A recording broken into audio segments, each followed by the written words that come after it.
हो गया स्टार्ट हो गया।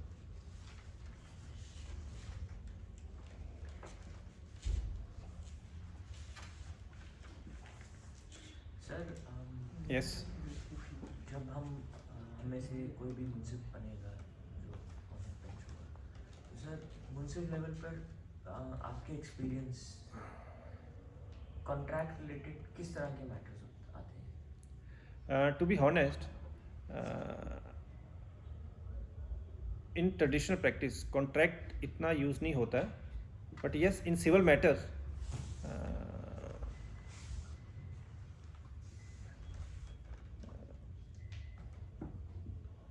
जैसे जो भी सिविल मैटर्स हों, whether it is a suit for specific performance of contract, there are number of cases regarding the specific performance of contract.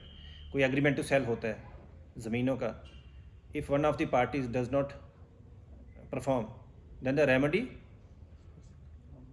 Is suit for specific performance of that agreement.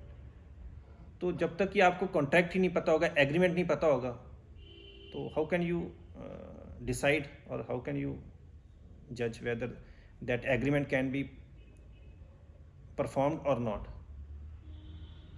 So for that, you before deciding the case, you have to see whether the case fulfills the basic criteria, whether the agreement executed between the parties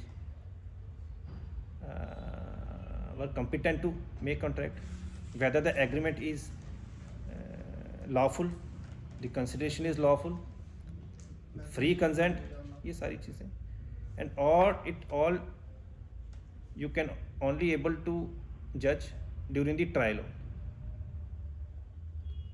right? Trial by way of evidence, ये वो. So in that sense, yes, contract is important.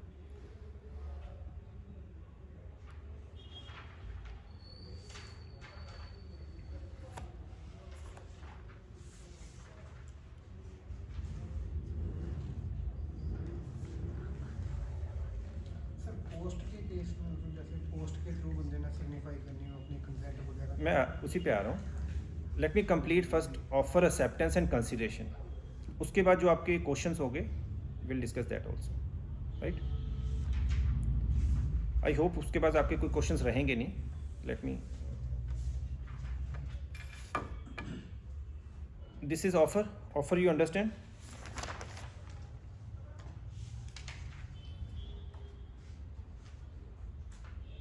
There are certain essential conditions of valid offer. आपको question भी आ सकता है, what are the essential conditions of valid offer? As per section 2 क्या है? An offer और proposal has the following ingredients: one person signifies to another his willingness to do or abstain with the view of obtaining the assent of the other. Signifies means, I have explained you, signifies means there must be a communication, and communication can be express or implied. Why express or implied? See section 9 of Indian Contract Act. Insofar as proposal or acceptance of any promise is made in words, the promise is said to be express. Insofar as such proposal or acceptance is made otherwise than in words, the promise is said to be implied. So your offer or acceptance may be express, it may be implied. Example, आप कभी बस पे metro पे सफ़र किया होगा, कच्ची छावनी से गांधीनगर या कहीं भी, कहते हैं ना गांधीनगर, तो दे आर मेकिंग ऑफर, चलना है कि नहीं? The moment you step inside the Matador, that amounts to your implied acceptance to pay the fare. ये नहीं कि भाई आप बोलो कि आपने बोला गांधीनगर तो मैं बैठ गई, आपने तो किराए के लिए बोला नहीं। This is implied acceptance. By your conduct you have accepted his offer.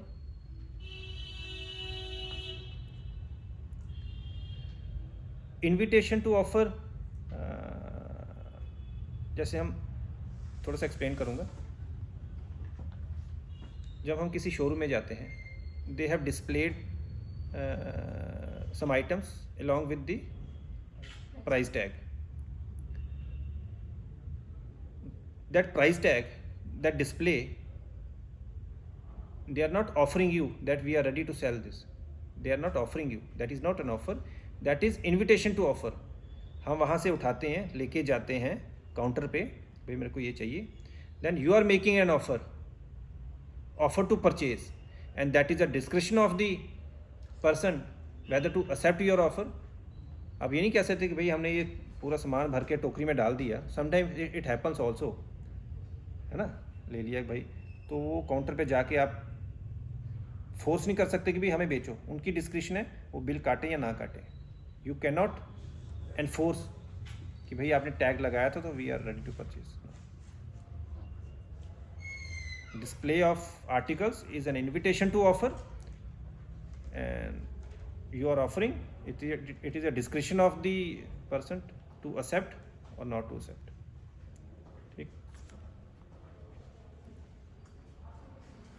So essential conditions, there must be a communication of offer, certainty of offer, the terms of offer must not be uncertain, it must be certain and not vague. What does it mean? That the offer must be certain and vague, not vague.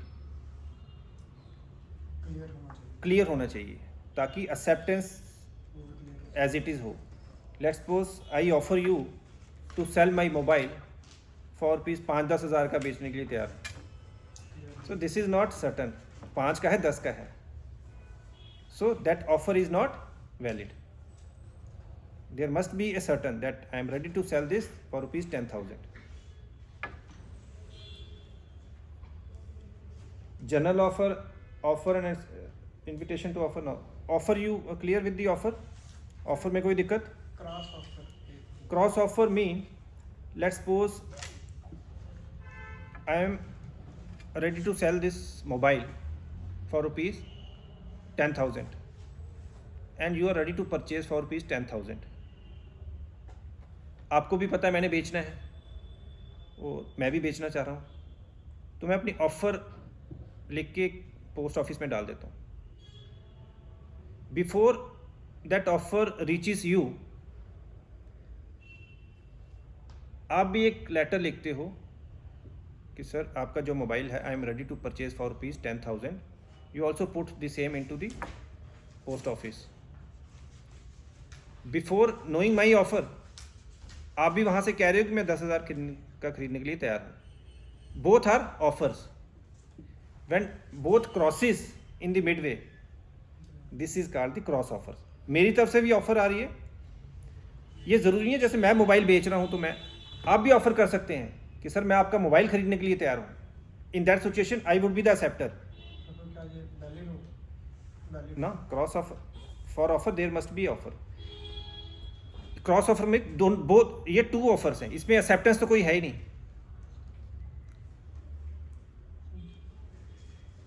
Valid कैसे होगा? क्योंकि ये तो अभी offer ही है. Valid कब होता है? The moment you accept the offer. 2 offers हैं, दोनों क्रॉस हो रही हैं. जब मेरी ऑफर क्रॉस होके आपके पास पहुंच गई ना, तो आपको एक्सेप्ट करके दोबारा एक और चिट्ठी लिखनी पड़ेगी. That amounts to acceptance. Understood?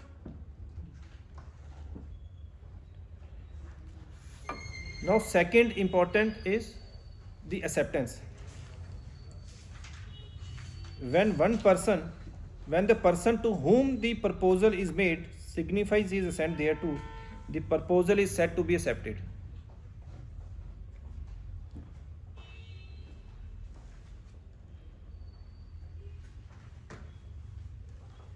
Proposal when accepted results into an agreement.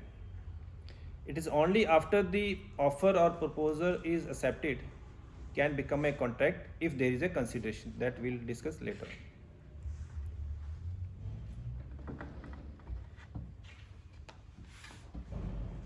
इसमें बड़ी इंपॉर्टेंट चीज़ लिखी है, when the person to home the proposal is made, मतलब to home the offer is made. जैसे मैंने शायद डिस्कस भी किया, मैं ऑफ़र करता हूँ सोनिका को that I am ready to sell this mobile to you, accept कर लेता है Ankit, that is not the valid acceptance. Why? Because to B says when the person to whom the proposal is made, उसी ने accept करना है। On this point there are number of cases also, we'll discuss that also. अगर मैं सोनिका को offer कर रहा हूं, only Sonika can accept, not the third person, क्योंकि ऑफर उसने भी सुन ली है। Unless there is a general offer. General offer में क्या है? The person who fulfills the condition he. But in a specific offer, मैं सोनिका को मोबाइल बेच रहा हूँ, this amounts to specific offer है, ये जनरल ऑफर नहीं है। हो सकता है जनरल ऑफर अगर मैंने करनी है तो रेट बढ़ा दूँ, this is specific offer for Sonika only. एक बड़ा लैंडमार्क केस है,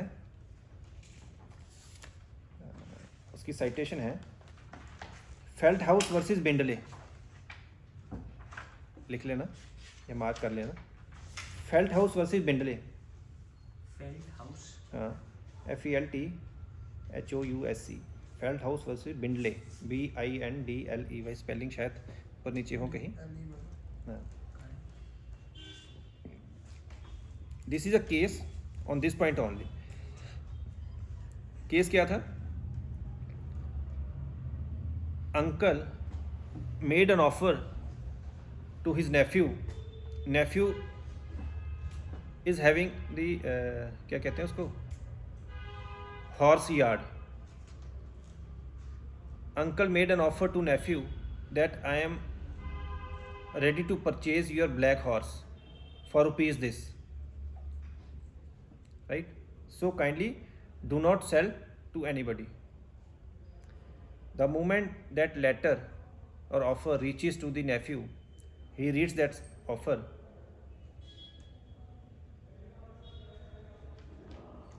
In that very moment, he conveys that offer to his servant.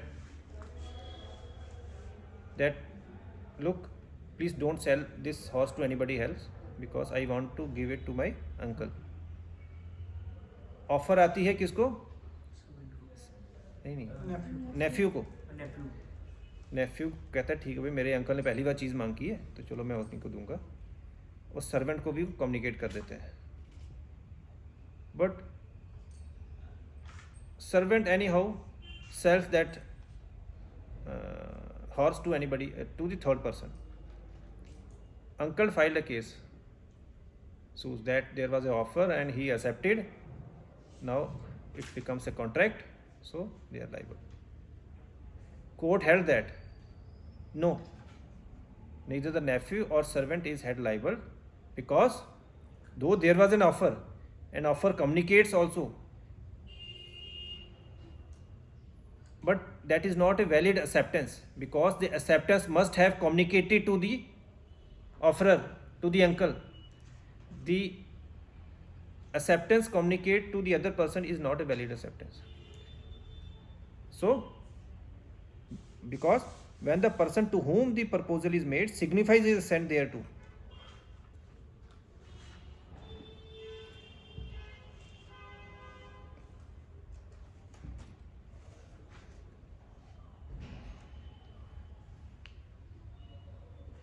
इसमें दो चीज़ें डिसाइड हुई थी इस केस में, that the court said that the nephew intended the uncle to have this two proposition. एक तो acceptance of an offer should be communicated to the offerer himself, या उसका कोई अथराइज एजेंट है, लेट्स सपोज उसने कोई अपना अथराइज, अंकल ने कोई अथराइज एजेंट भेजा हुआ है, then acceptance has to be communicated either to the uncle or to his authorized agent. किसका? ऑफरर का, नेफ्यू का नहीं, अंकल का।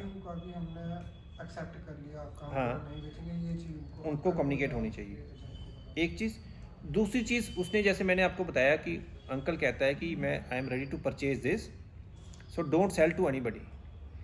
The offerer cannot impose a condition कि भाई ये किसी और को मत बेचना unless it is accepted. So court held that your offer must be without any condition. कि भाई आप कहते हो कि भाई मैं ऑफर कर रहा हूँ to purchase this with a condition. जैसे एक केस था,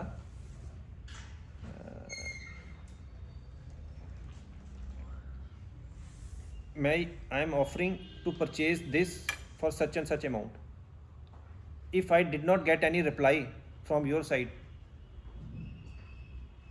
I deemed it that you have accepted. This is not a valid offer. You cannot put condition with your offer. Right? It must be without any.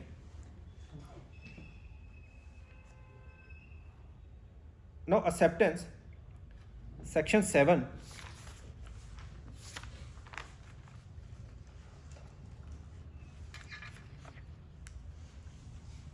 Says acceptance must be absolute. In order to convert a proposal into a promise, the acceptance क्या होनी चाहिए? Must be absolute and unqualified. पहली चीज.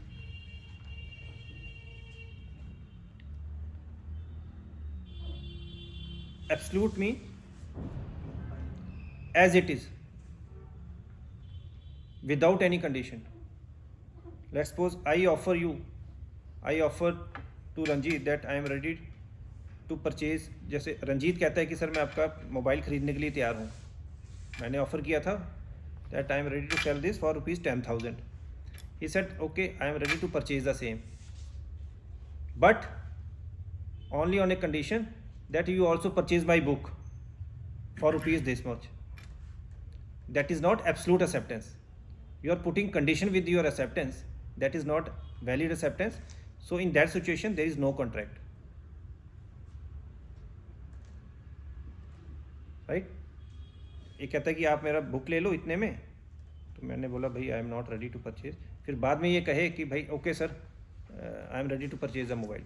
The moment इसने कोई absolute qualified acceptance की, my offer lapses. I am not bound later on to sell the same. So acceptance must be absolute and unqualified. कोई condition भी साथ में नहीं लगानी है जैसे ये लगा रहा है.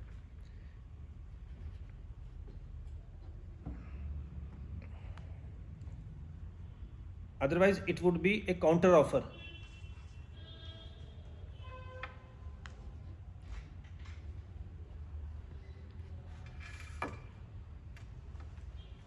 इसमें एक और चीज़ है, जैसे we have read this section, the acceptance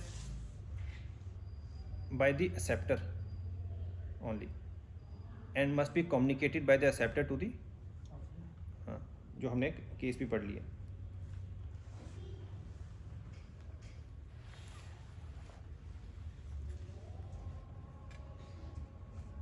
दो चीज़ें क्लियर होगी, ऑफर एंड एक्सेप्टेंस. अब one more important is the communication of offer, acceptance, revocation. There is a concept of revocation also.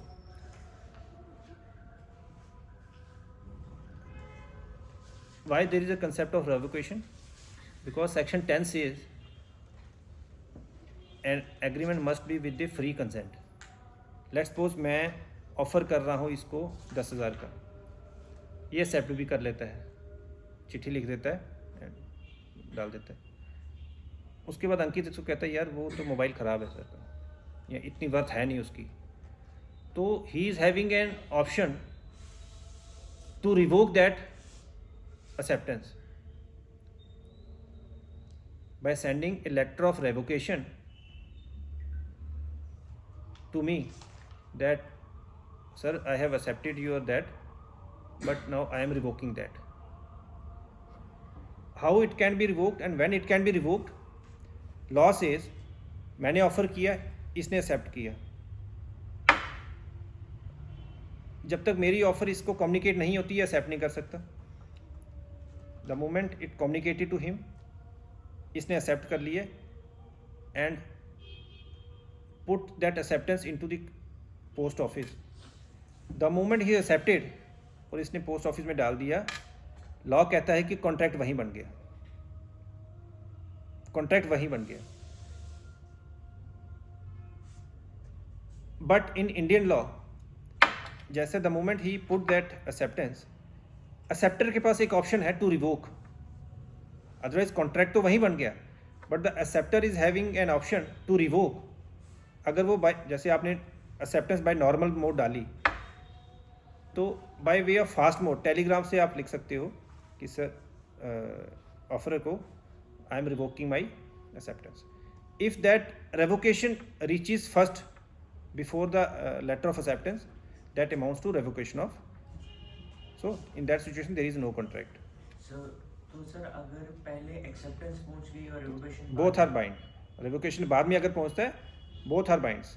In that situation both are legally bound to perform the contract. Performance होगी performance होगी क्योंकि contract तो वहीं बन गया था. The moment it reaches, acceptance reaches to the knowledge of the offerer, दोनों bound हो गए. ये फिर पीछे नहीं जा सकता.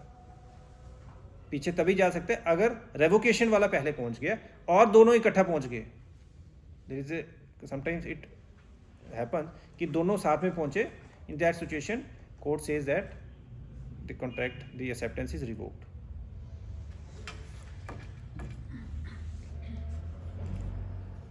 Communication when complete.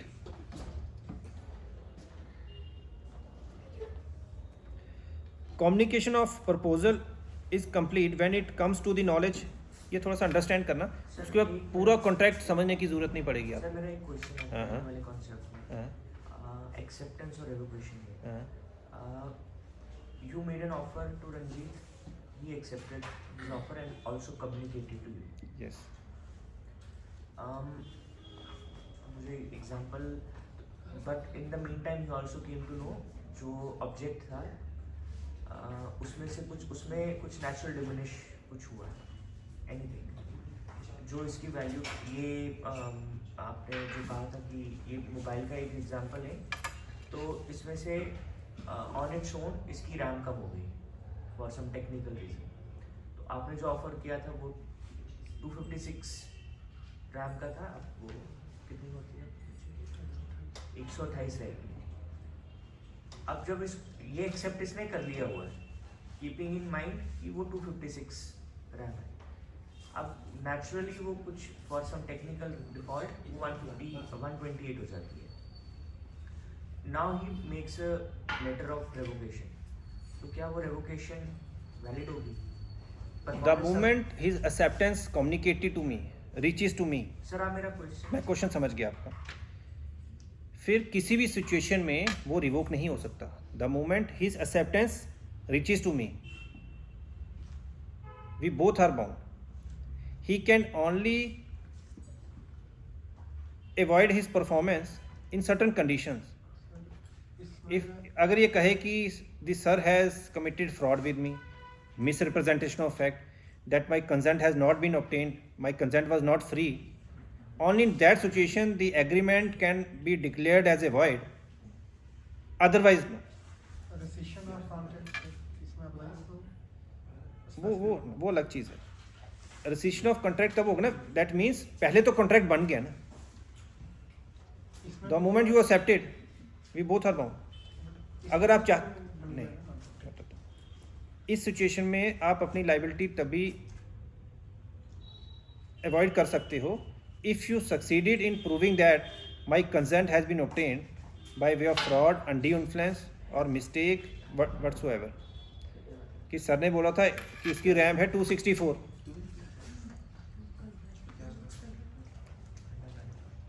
अंडरस्टैंड.